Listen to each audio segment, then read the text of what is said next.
Marilah sama-sama mengajarkan puji dan syukur atas kehadirat Allah Subhanahu wa taala, karena atas rahmat dan karunia-Nya kita masih dapat hadir uh, dan bersama-sama menghadiri acara kuliah subuh pada pagi hari ini. Salawat dan salam kita panjatkan buat Rasulullah kita ini Nabi besar Muhammad Shallallahu Alaihi Wasallam. Baiklah, untuk tidak memperpanjang mukadimah, kita mulai saja, yaitu topik kuliah subuh tentang necrotizing enterocolitis yang akan disampaikan oleh Dr. Yoniko Liroka, spesialis bedah anak.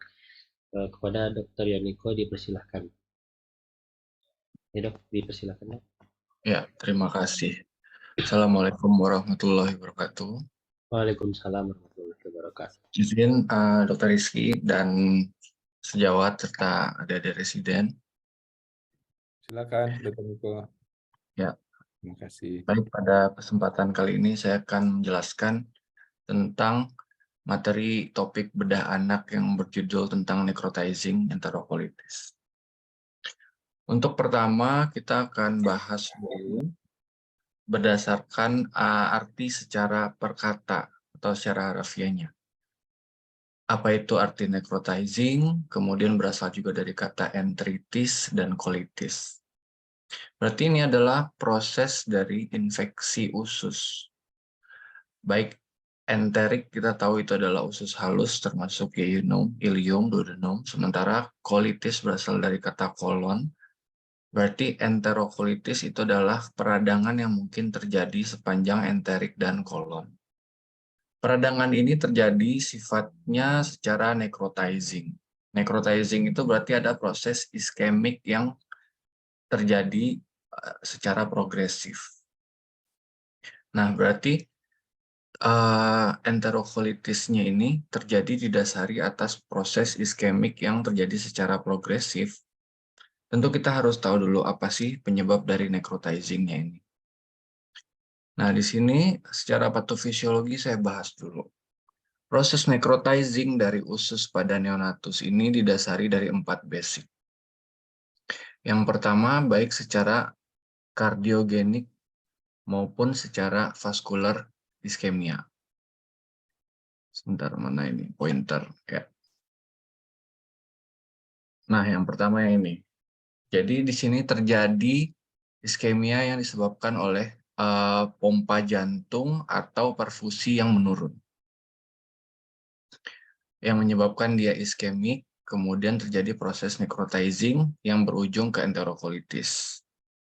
Yang kedua dengan food protein sensitivity atau FAES. Ini merupakan salah satu reaksi pada susu formula yang diberikan untuk neonatus. Jadi kenapa kita pada neonatus itu lebih prefer ke ASI, karena ada beberapa toleransi protein yang tidak cocok kepada neonatus yang mengkonsumsi susu formula tersebut. Kemudian ada disbiosis dari bakteri-bakteri intestinal. Jadi ada ketidakseimbangan dari flora-flora yang terdapat pada usus.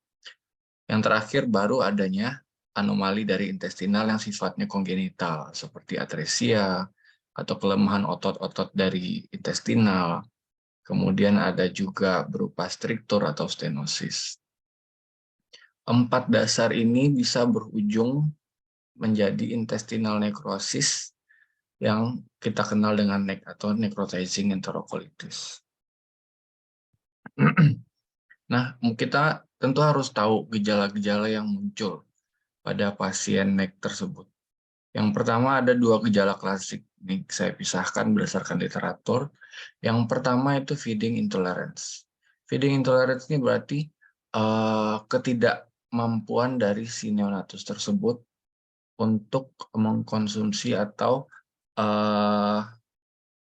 mencerna dari asupan yang diberikan. Munculan klinisnya bisa berupa muntah atau residu pada gaster. Jadi transit time yang terjadi pada gasternya itu memanjang.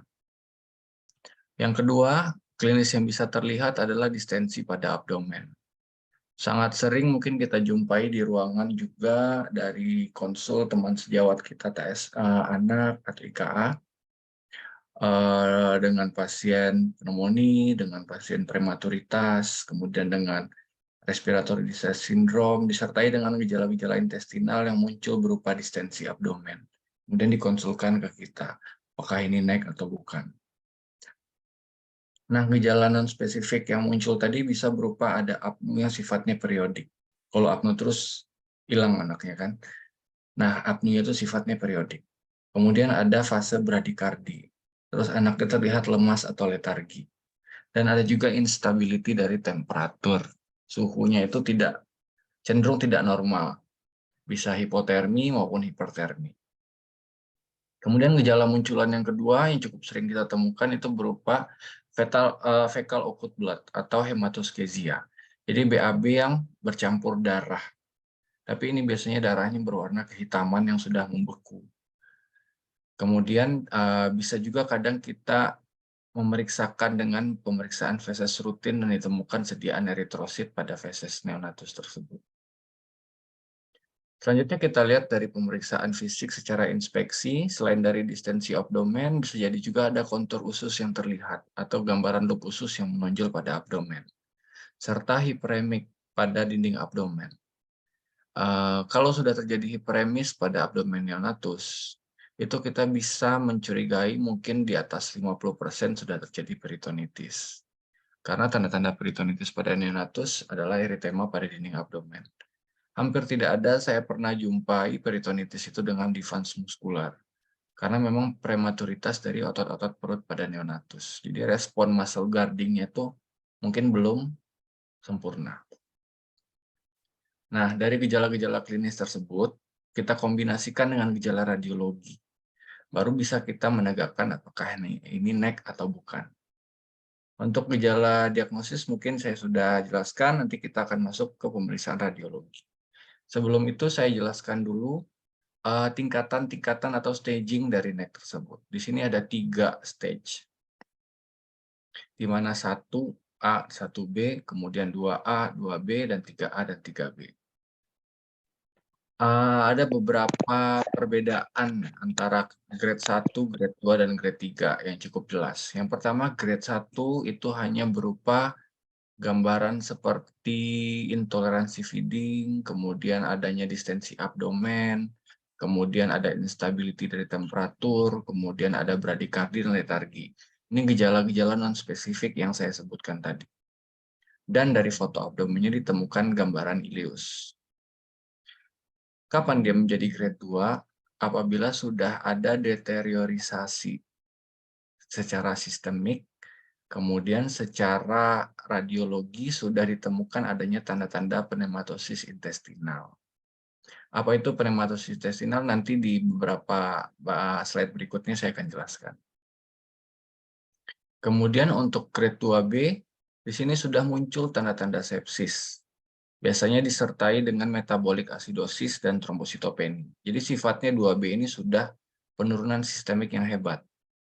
Kemudian bising ususnya sudah menghilang, kemudian sudah ada tanda-tanda asites yang ditemukan secara radiografi. Kalau grade 3, ini sudah indikasi mutlak nanti untuk operasi. Keterangan lebih lanjutnya ada di belakang, tapi saya singgung sedikit di sini.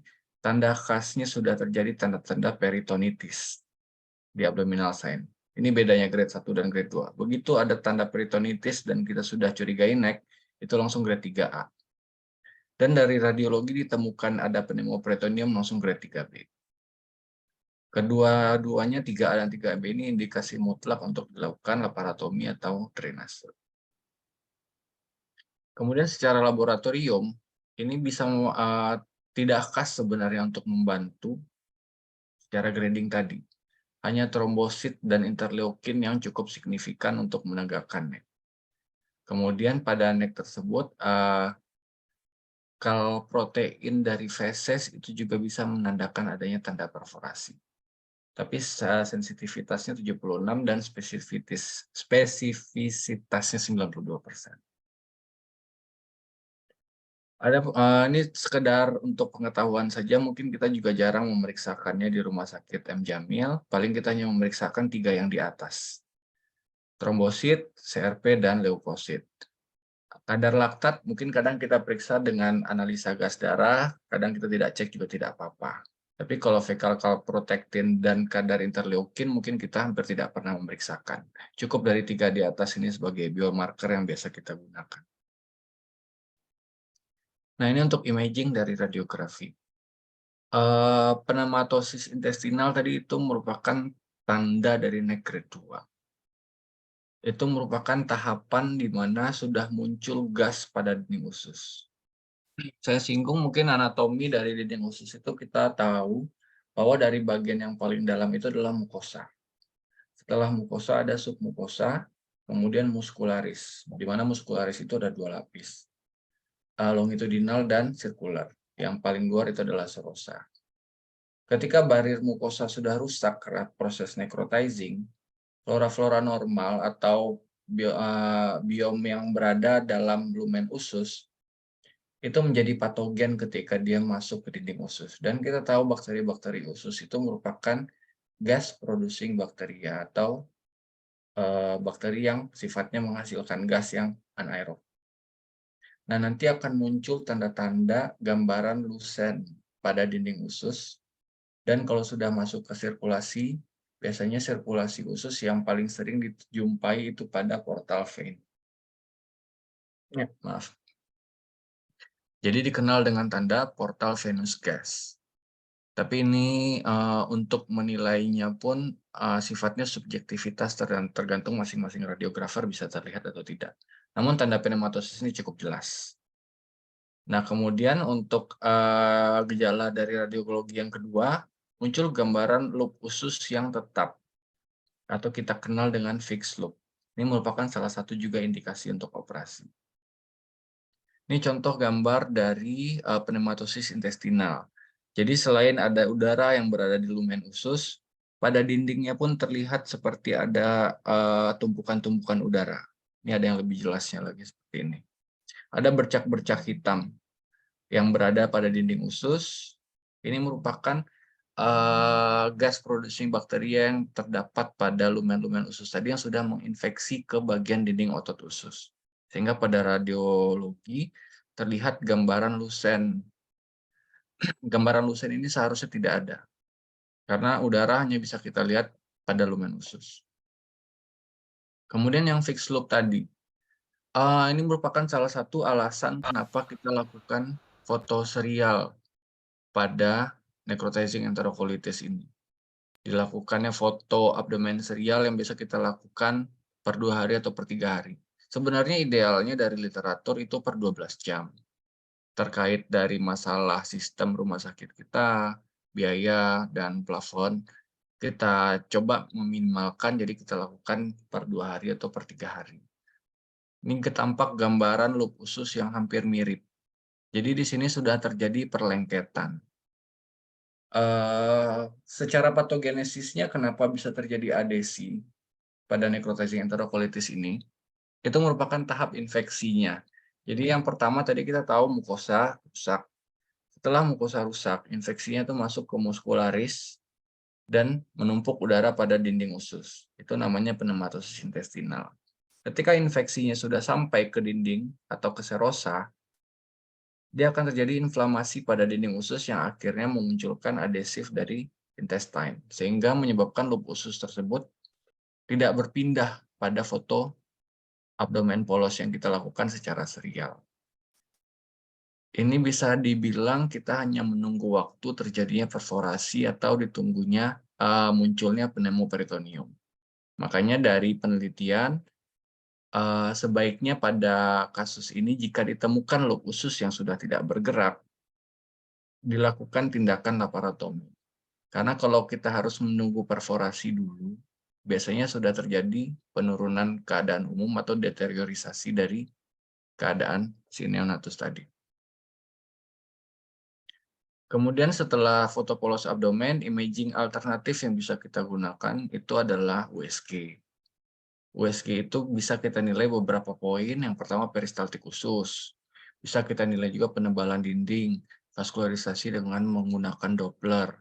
Kemudian bisa juga terlihat pneumatosis intestinal, sama seperti dari foto polos abdomen tadi. Tapi khas cairan bebas ini sangat jelas apabila kita lakukan dengan ultrasound. Kemudian pneumoperitoneum juga bisa ditemukan dengan ultrasound. Dan USG ini lebih sensitif dibanding fotopolos abdomen. Kemudian adanya udara dan cairan bebas yang berada di rongga peritoneum itu merupakan prediktif untuk worst possible outcomes atau outcome yang buruk. Nah, USG ini setidaknya muncul 3 klinis yang menjadi tanda-tanda atau tanda-tanda yang signifikan yang bisa kita pakai dalam grading tadi.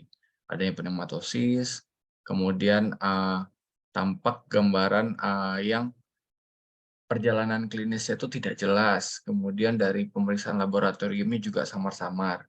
Kita lakukan USG untuk memastikan apakah ada tanda-tanda yang mengarah ke necrotizing enterocolitis. Selanjutnya imaging lain kita bisa pakai fluoroskopi, kemudian bisa infrared spektroskopi, cuma ini kita tidak gunakan di rumah sakit kita. Karena untuk spektroskopi ini kita menilai perfusinya masih bagus atau tidak, khususnya perfusi dari pembuluh darah utama yaitu splagnik terang.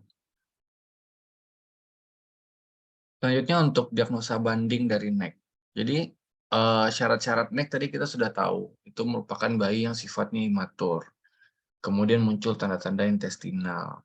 Ada riwayat secara vaskuler yang sifatnya defisit dari perfusi oksigen, bisa karena pneumonia, bisa karena RDS, bisa karena imaturity, bisa karena intoleransi dari protein, bisa karena ketidakseimbangan dari flora-flora normal yang berada di usus. Namun, apabila kita temukan tanda-tanda ileus dengan bayi yang sepsis, itu bisa juga menjadi diagnosa banding. Tidak selalu ileus pada neonatus itu merupakan NEC. Jangan-jangan pasien ini sudah sepsis duluan karena penyakit yang lain, kemudian terjadi paralitik pada ususnya, sehingga muncul gejala yang mirip dengan NEC. Kemudian ada obstruksi usus yang lain seperti hisprung, atresia, volvulus, bahkan insusepsi. Ini gejala-gejalanya hampir mirip dengan NEC, cuma pada penyakit yang saya sebutkan ini cukup jelas tanda-tanda patognomonis seperti hisprung, ada mekonium terlambat. Seperti atresia, itu sebaran ususnya khas, ada bagian yang buntu. Untuk volvulus, kejadiannya mendadak. Untuk mekonium ileus, ini merupakan kongenital. Untuk intusepsi juga mirip dengan volvulus, kejadiannya mendadak. Mungkin yang hampir mirip itu adalah spontaneous intestinal perforasi. Ini merupakan kelainan defek dari dinding intestinal. Biasanya ada bagian-bagian otot yang tidak sempurna pembentukannya selama intrauterin, sehingga terjadi defek dan gampang perforasi saat bayi itu lahir. Tapi itu bukan NEC. Kemudian untuk manajemennya, pertama kita sifatnya suportif. Untuk 1 dan 2 itu penanganan dari NEC ini adalah suportif. Yang pertama, kita puasakan, jangan tambah lagi beban ususnya untuk mencerna atau digest dari nutrisi yang akan kita berikan. Jadi kita lakukan nutrisi parenteral dan kita istirahatkan ususnya. Kemudian kita dekompresi, usahakan abdomennya itu distensinya mengurang. Biasanya kita gunakan rectal tube dan NGT, OGT, maaf. Kemudian cairan kita pantau dengan IV fluid. Kemudian untuk pneumatosis intestinal, ini kita lakukan fotopolos dan kita lakukan secara serial. Kemudian antibiotik yang broad spektrum, biasanya ini kita sesuaikan dengan hasil kultur yang dilakukan oleh TS anak. Kemudian ini observasi tadi secara radiologis, bisa dengan fotopolos maupun dengan USG. Karena pemeriksaan radiologi ini merupakan penanda kapan kita masih bisa konservatif, kapan kita harus lakukan tindakan operatif. Di mana tanda-tanda untuk dilakukan operatif tadi sudah jelas apabila sudah ada tanda-tanda fixed loop atau loop usus yang tidak bergerak setelah beberapa kali difoto, atau ada udara bebas di rongga abdomen, kita kenal dengan pneumoperitoneum. Selanjutnya indikasi dari tindakan operatif. Pertama, indikasi absolut adalah pneumoperitoneum. Ketika kita menemukan gambaran udara bebas, itu mutlak untuk dilakukan operasi. Untuk operasinya sendiri bisa menggunakan lavase atau tapping, kemudian ada juga yang memilih untuk dilakukan laparotomi. Dan di sini tadi saya sudah jelaskan, ada beberapa ahli bedah yang memilih untuk mengoperasi sebagian, ada sebagian lagi yang tidak memilih untuk melakukan operasi ketika ditemukan adanya fixed loop. Tapi berdasarkan penelitian yang terakhir, semuanya sepakat ketika ditemukan fixed loop tadi, itu seperti hampir pasti akan terjadi perforasi. Makanya sudah diputuskan untuk dilakukan tindakan operatif. Nah, ini untuk gambaran pneumonia peritoneum yang biasa kita nemukan di neonatus. Cukup jelas gambaran lusen yang menyebar di seluruh abdomen, dan ini merupakan indikasi mutlak dilakukannya laparotomi. Nah, untuk laparotomi itu sendiri, pilihan yang paling sering dilakukan adalah pembuatan stoma. Jadi kita source control, bersihkan bagian usus yang paling aman kita keluarkan sementara, kemudian diikuti dengan penutupan abdomen. Dan untuk tipe-tipe neck yang kita temukan selama intraoperatif, ada yang sifatnya lokalis, ada yang sifatnya difus. Khusus untuk yang difus, ini ada teknik khusus yang biasa kita lakukan, yaitu clip and drop. Jadi beberapa segmen usus yang nekrotik, kita langsung buang dan ditutup. Jadi mungkin ada beberapa segmen-segmen usus yang tertutup seperti ini. Dan bagian yang paling proksimal itu kita stomakan. Nah, untuk khusus pada teknik clip and drop ini, nanti ada operasi second loop. Jadi kita nilai lagi bagian usus yang kita sisakan itu masih viabel atau tidak. Jika masih viabel, kita bisa dilakukan reseksi dan anastomosis satu persatu secara bertahap. Nah, untuk kasus-kasus neck ini mungkin tidak semuanya pasiennya bisa dilakukan operasi. Seperti yang kita tahu tadi ada penurunan keadaan umum atau deteriorisasi. Nah, kalau misalnya sudah terjadi deteriorisasi, anaknya sudah sepsis, atau sudah metabolik asidosis, atau trombositopeni dengan INR memanjang, itu kan sulit kita dapatkan izin atau ACC dari anestesi maupun dari dokter anaknya untuk kita lakukan tindakan operasi. Untuk source control yang bisa kita lakukan sebagai pertolongan pertama adalah drainase dari peritoneal. Ini merupakan pemasangan dari drain di bagian kiri dan kanan abdomen yang biasa kita pasang di fossa iliac. Karena itu bagian yang terendah, yang paling mudah untuk dilakukan drainase. Dan bagusnya dari drainase ini, 2/3 bayi yang kita lakukan, itu ada yang bisa menutup sendiri bagian yang perforasinya tanpa harus dilakukan laparotomi. Dan di sini dari data dikatakan dari yang drainase separuhnya menjalani laparotomi dan separuhnya lagi sembuh total. Nah, untuk pemasangan drainase itu sendiri dilakukan di fossa iliac bagian kiri dan kanan. Cuma pada foto ini dia akan menggunakan drain Penrose. Kita boleh juga melakukan silikon kateter atau Foley kateter dan diirigasi setiap harinya. Selanjutnya untuk outcomes-nya bagaimana?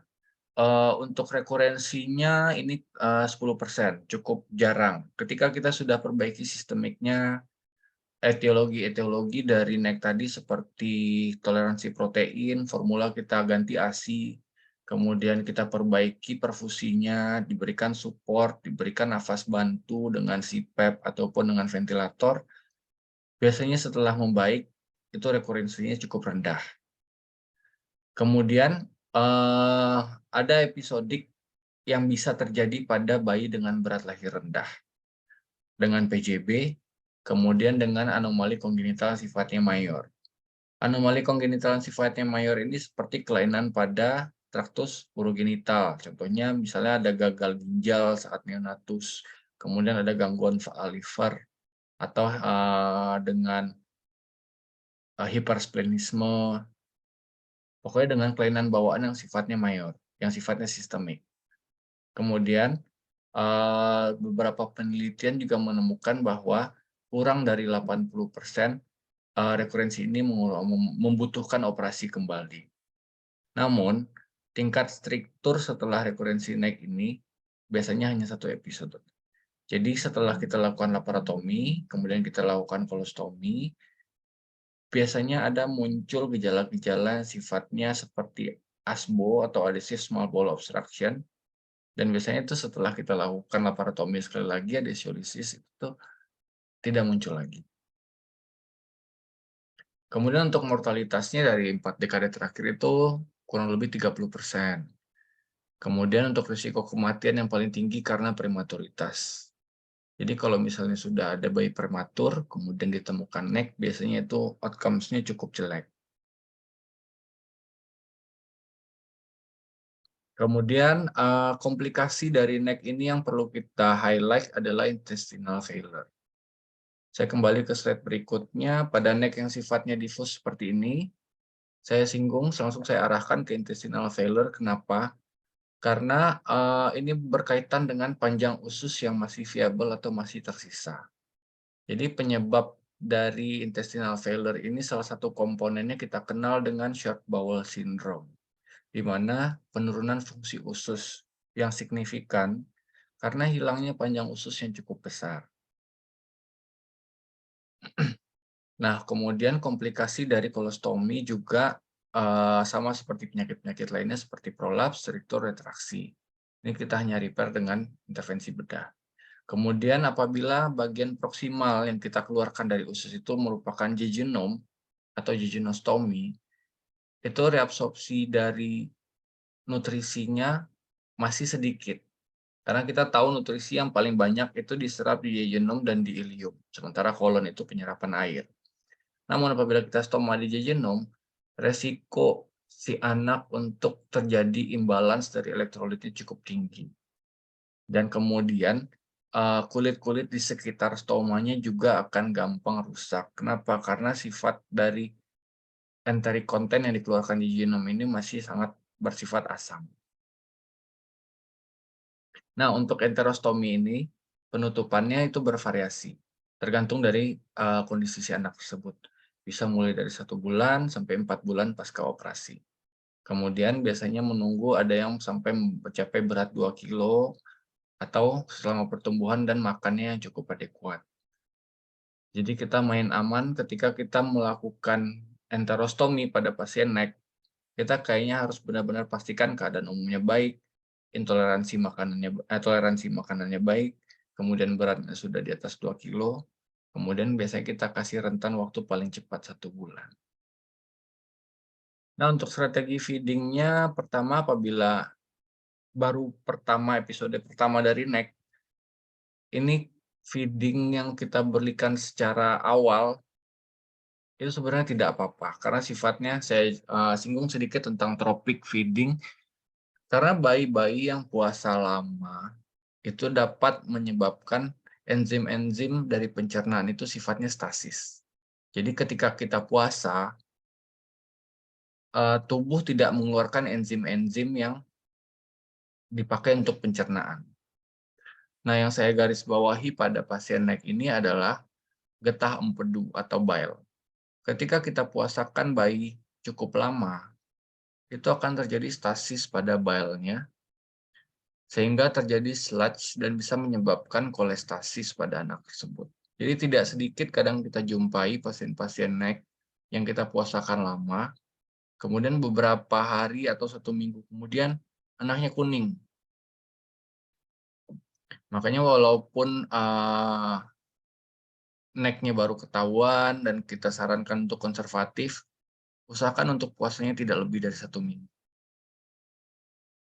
Kemudian bagaimana cara pemberiannya itu dalam 48-72 jam. Kita mulai dari 1-2 mili per kilogram berat badan dan ditingkatkan 4-6 jam atau per pemberian. Jadi semakin cepat dilakukan pemberian feeding pada NEC, kita turunkan untuk parenteral nutrisinya, jadi itu bagus untuk outcomes-nya dan mengurangi dari lamanya length of stay bayi dengan necrotizing enterocolitis.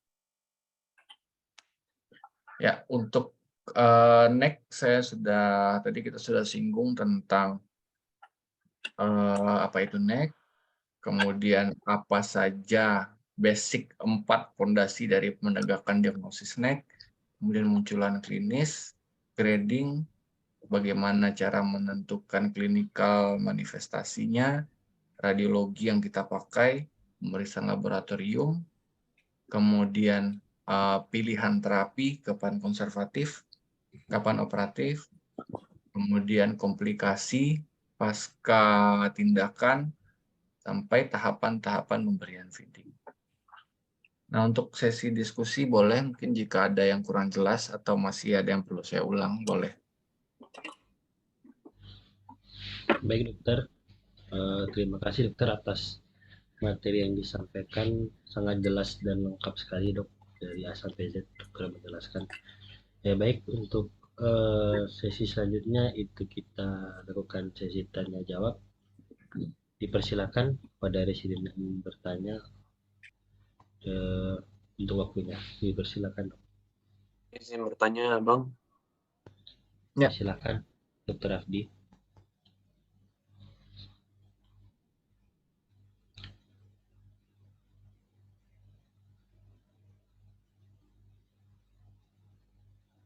Masih mute Dokter Abdi? Nggak ada suaranya di. Halo dok, izin dok. Ya silakan di. Terima kasih dok atas penjelasannya mengenai NEC ini. Izin bertanya dok, mengenai komplikasi dari NEC ini kan kalau sudah dioperasi tadi kan ada kemungkinan dia bisa kita reseksi di jejunumnya dok, dan komplikasi yang paling mungkin adalah short bowel syndrome. Itu bagaimana kita mencegah komplikasi short bowel syndrome tersebut dok? Karena ada risiko kehilangan dari gangguan dari elektrolit karena penyerapannya terganggu. Kemudian tadi juga salah satu pertimbangan kita untuk melakukan reanastomosis kan penyambungan stoma itu kan salah satu syaratnya itu adalah perbaikan KU dok. Berat badannya lebih dari 2 kilo atau usia lebih dari 2 bulan.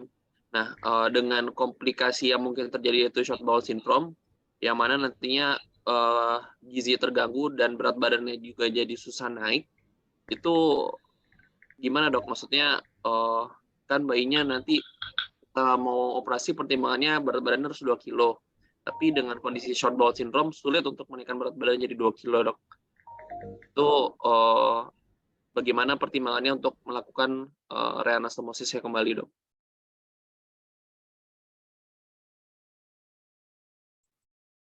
Ya, terima kasih Dokter Afdi. Untuk komplikasi dari intestinal failure atau short bowel syndrome. Short bowel syndrome ini sendiri merupakan faktor yang komplikasi yang paling berat dari NEC ini, yang kalau misalnya ini terjadi, kita kayak udah menganggap ini suatu lost case kalau di rumah sakit kita ya. Karena anak tersebut akan bergantung terus terhadap parenteral nutrisi. Selama parenteral nutrisinya diberikan cukup, beratnya pasti naik. Karena sebenarnya kebutuhan dari neonatus itu sama seperti kita yang dewasa, itu ada karbohidrat atau glukosa, kemudian ada lemak dan protein, kemudian elektrolit. Semua itu bisa lengkap kita hitung dan bisa kita masukkan secara parenteral. Jadi kalau untuk kebutuhan kalori, baik distribusi lemak, protein, dan karbohidrat, itu sebenarnya masih bisa terpenuhi secara parenteral. Tapi kelemahannya adalah komplikasi-komplikasi karena tidak menggunakan fungsi dari entral yang justru menakutkan. Nah, di luar negeri sudah ada yang melakukan tindakan operatif untuk merepair short bowel syndrome ini. Namanya tekniknya itu enteroplasti yang sifatnya transvers. Bentar, saya punya gambarnya ini. Nah, seperti ini. Jadi ketika gambar lumen usus yang kita lihat pada gambar A, kemudian dipotong seperti zigzag. Jadi seperti misalnya anggap gambar A ini panjangnya 5 cm dan kemudian kita potong secara zigzag, ini bisa jadi 10 atau 15 cm. Jadi tujuannya sebenarnya ini untuk memperlama transit time. Jadi ukuran usus yang awalnya hanya 100 cm atau 80 cm bisa kita kembalikan ke 100 sampai 150 cm sehingga fungsi-fungsi absorpsinya bisa kembali. Cuma untuk di kita sendiri, bahkan saya di tempat saya pendidikan sebelumnya ini masih belum pernah dilakukan. Jadi kita masih bergantung untuk nutrisi parenteral jika terjadi short bowel syndrome ini. Gimana Dr. Rafdi?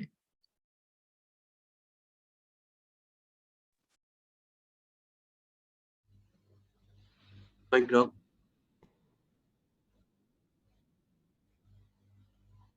Jelas dok. Berarti memang mau nggak mau ya kita harus segera mungkin kan mempercepat. Kalau misalnya di kita berarti mau nggak mau harus mempercepat enteral ini ya dok ya, enteral feedingnya dok ya, karena yang yang teknik dari luar negeri itu masih belum memungkinkan kita dok. Ya, jadi kita di sini biasanya kalau misalnya ususnya pendek, hanya 60 cm, 70 cm, dan akhirnya keluar jejunum untuk stoma, kita fokus ke nutrisi parenteral. Begitu target beratnya tercapai, kita langsung lakukan anastomosis sambung ke bawah. Ya dok, terima kasih dok. Ya, sama-sama. Ya, terima kasih Dr. Niko atas penjelasan dan jawaban yang diberikan. Baiklah, untuk pertanyaan berikutnya dipersilakan. Izin bertanya dok. Ya, silakan Dr. Mufa untuk bertanya.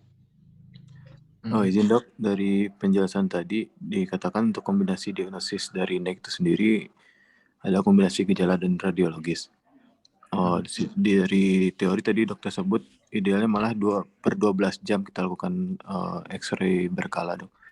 Nah itu kalau misalnya dalam gambaran X-ray dalam beberapa kali, apakah ada batasan berapa kali kita lakukan X-ray? Nah setelah itu kita hanya lihat dari klinisnya saja atau tetap kita lakukan secara berkala dok? Sampai kapan gitu dok? Terima kasih dok. Ya, untuk NEC ini kita konservatifnya tadi kita sudah batasi 1 minggu. Dan idealnya kalau misalnya setelah 1 minggu tidak perbaikan, kita maju ke tindakan operatif. Jadi misalnya kita dikonsulkan pasien dengan kecurigaan arah NEC. Secara klinis dan secara radiologi cocok NEC. Idealnya kita foto abdomen polos 4-12 jam, kemudian kita lakukan pemeriksaan darah rutin dan analisa gas darah, kemudian kita periksa secara berkala klinisnya. Dan kita bisa lakukan di sini, kita periksa laboratorium di awal, lengkap, kemudian kita periksa klinisnya, mungkin 1 kali atau 2 kali sehari, dan kita lakukan foto polos abdomen 2 atau 3 hari. Dan ketika sudah ada perbaikan selama 1 minggu, kita boleh mulai feeding secara bertahap seperti strategi feeding tadi. Jika ditemukan adanya fixed loop di hari ketiga, langsung operasi. Jika ketemu pneumoperitoneum di hari keempat atau hari kedua, langsung operasi. Jika tidak ada fixed loop maupun pneumoperitoneum di hari ke-7, perbaikan, kita mulai feeding. Jadi perbedaan yang kita tidak cocok di sini dengan literatur hanya waktu atau timing dari foto abdomen serialnya.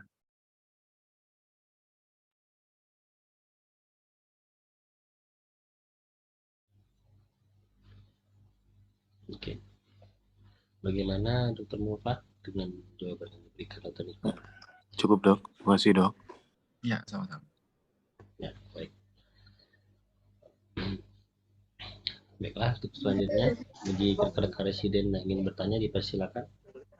Izin bertanya dok. Ya, silakan Ya, Dr. Widya untuk bertanya.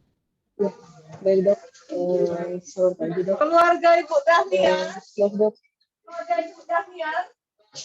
Saya ada baca mengenai HAIK, dok. Ada HAIK itu kan mengenai History Associated Anthropology.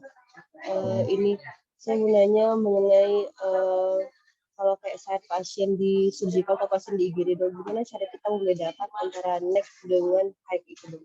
Kadang kan ini pasien itu dia sama-sama datang dengan perut kembung, terus ada juga muntah-muntah dan juga diare. Gimana saat pasien itu datang dengan penyelesaian klinisnya, gimana cara kita membedakannya, dok? Ya. Jadi sebenarnya untuk HAIK atau kita kenal dengan Hirsprung Associated Enterocolitis dibandingkan dengan NEC atau Necrotizing Enterocolitis. Secara basic penyakit dasarnya beda. Yang pertama karena Hirsprung. Kenapa Hirsprung bisa menyebabkan enterocolitis? Perjalanannya seperti ini. Hirsprung itu merupakan absence dari ganglion atau ganglion yang tidak ada. Ganglion tidak ada, motilitas usus terganggu atau tidak ada. Motilitas usus tidak ada, terjadi stasis dari BAB. BAB-nya tidak bergerak. Ketika usus stasis, terjadi ketidakseimbangan dari flora normal yang berada di usus, atau terjadi infeksi oportunistik.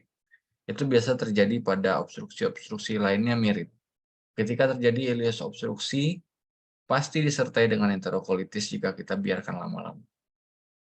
Nah, pada Hirsprung, menegakkan Hirsprung sudah jelas.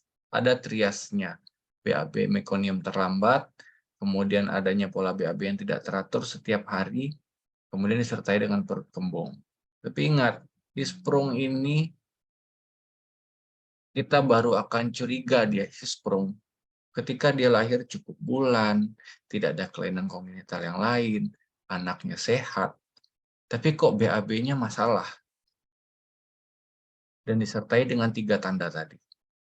Tapi ketika kita dikonsulkan atau kita menemukan atau di emergensi kita dapat pasien neonatus lahir prematur dengan riwayat RDS atau pemberian susu formula dengan ASI ibunya yang kurang, dengan berat badan lahir yang rendah, atau dari riwayat fetal distress sebelumnya. Kemudian muncul gejala-gejala ileus. Itu kita tidak mungkin memikirkan itu Hirsprung lagi. Karena penyakit dasarnya cukup jelas yang menyebabkan dia mengarah ke arah hipoperfusi. Dan perjalanannya pun pada Hirsprung enterocolitis itu biasanya terjadi berbulan-bulan atau bahkan bisa muncul di usia 1 tahun ataupun 2 tahun setelah terjadi toksik megakolon atau kolon yang besar, penumpukan BAB yang sangat besar. Dan sementara NEC ini prosesnya cepat, dia terjadi di 2 minggu sampai 1 bulan pertama. Jadi ketika neonatus dengan BBLR, dengan riwayat gangguan pernafasan, dengan anomali yang sifatnya sistemik, kita nggak memikirkan ini Hirsprung lagi ataupun enterocolitis karena Hirsprung. Kita akan curigai NEC sebagai diagnosa banding pertama. Mungkin seperti itu. Gimana Dr. Widya dengan penjelasan dari Dr. Niko? Baik, terima kasih, dokter. Ya, baik. Bagi rekan-rekan residen yang ingin bertanya lagi, dipersilakan. Izin bertanya, Dok. Ya, silakan Dr. Akmal. Ini mengenai drainase peritoneal atau peritoneal drainase tadi, Dok. Tadi dikatakan setelah bisa dengan Penrosan atau dengan NGT, Dok, dengan silikon kateter. Cuman sekarang target yang kita berapa lama yang kita pertahankan drainasenya, sama berapa jumlah cairan yang kita ini, Dok, kita kasih untuk drainasenya, Dok. Atau tidak perlu seperti Kalau di digestif itu kan yang apa tuh dok nama dok, yang di drainase dengan cairan ke dalam peritoneal itu dok, atau gimana dok cara pemberian cairan dok? Ya, saya bahas dulu basic awalnya untuk drainase peritoneal ini. Jadi ini kita lakukan sebagai pertolongan pertama untuk source control ketika terjadi perforasi yang disebabkan karena NEC. Jadi sudah terjadi infeksi hebat di dalam abdomen. Namun ketika kita akan lakukan laparotomi, banyak komplikasi yang tidak mengizinkan kita melakukan operasi seperti gangguan pengumpulan darah, anaknya sepsis, pasiennya asidosis. Nah, untuk prinsip dari drainase ini sama seperti mungkin pasien perforasi gaster pada orang dewasa. Kita sifatnya irigasi dan dilusi. Jadi kita masukkan cairan dari bagian drainase yang sebelah kiri atau sebelah kanan boleh, kemudian kita drainage ke bagian yang kontralateralnya. Jadi ada bagian yang sifatnya mendilusi, ada satu lagi yang sifatnya mendrain keluar. Untuk ukuran cairan yang kita berikan per harinya itu 20-30 cc per kilogram berat badan. Dan itu dilakukan 2 kali sehari, pagi dan sore. Dan sampai kapan kita lakukan? Sampai perbaikan keadaan umum dan mengizinkan kita untuk dilakukan laparotomi. Tapi ingat, ketika kita lakukan drainase dan terjadi perbaikan, kemudian dari drainnya keluarnya jernih, kemudian perbaikan keadaan umumnya terlihat jelas, kita boleh off drain dan observasi. Karena ketika kita sudah lakukan dilusi, source control sudah tercapai, kemudian drainnya sudah jernih, yang kita harapkan itu sudah terjadi walling off dari bagian yang perforasi. Dan dia sudah tertutup oleh omentum atau oleh dinding-dinding usus yang lain, sudah terjadi adesi di dalam yang menyebabkan tidak ada lagi kebocoran. Nah, di situ kita boleh pertimbangkan mau maju ke laparotomi lagi atau tidak. Jadi kita bisa lihat klinisnya, jika toleransi feedingnya bagus, pasiennya sudah mulai BAB, itu menandakan tidak ada obstruksi, mungkin kita tidak perlu lakukan lagi laparotomi. Jadi sesuai klinis, ketika goalnya untuk toleransi operasi tercapai, dan dari drain masih keluar enteric content, kita laparotomi. Ketika drainnya bersih, kita observasi klinis, jika tanda-tanda peritonitis sudah tidak ada, kita boleh konservatif. Kalau untuk berapa lamanya enggak ada ya dok, maksudnya kita sampai sekian lama 2 hari atau 5 hari gitu enggak ada ya dok. Selain dari seandainya kita target itu tadi enggak tercapai gitu dok, artinya tidak ada perbaikan lah gitu dok. Ini harus kita lakukan laparotomi lagi, enggak ada seperti itu ya dok. Kalau untuk batasan waktunya nggak pernah baca sih saya. Tapi selama ini kenapa saya selalu ambil 7 hari? Karena sewaktu kita mendrainase dan kita mau observasi klinisnya, tentu anaknya puasa dan menggunakan TPN. Dan saya kasih limit 7 hari. Kalau lebih dari 7 hari tadi terjadi komplikasi yang karena puasa lama tadi, bisa anaknya kolestasis dan lain-lain. Jadi kalau 7 hari tidak maju-maju, mau tidak mau kita harus ambil sikap. Ini mau mulai feeding atau mau operasi. Satu lagi dok, untuk cairannya tadi dok. Jadi untuk tetesan kan jumlah cairan 20-30 ml per kilogram berat badan.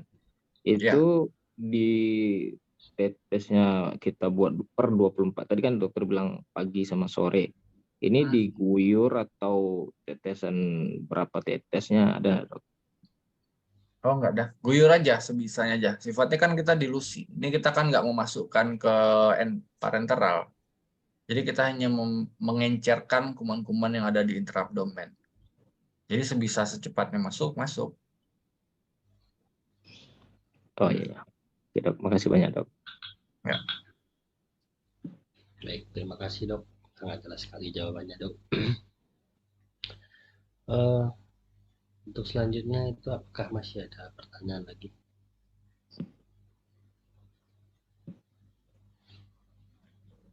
Ya, sepertinya tidak ada ya dok. Jam juga sudah menunjukkan pukul jam 6.52.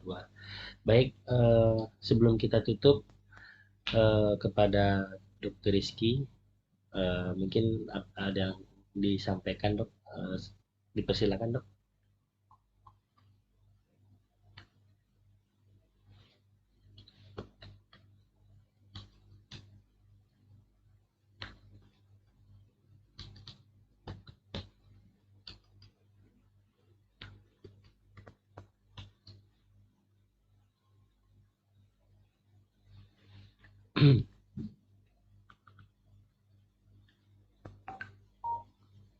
Ya,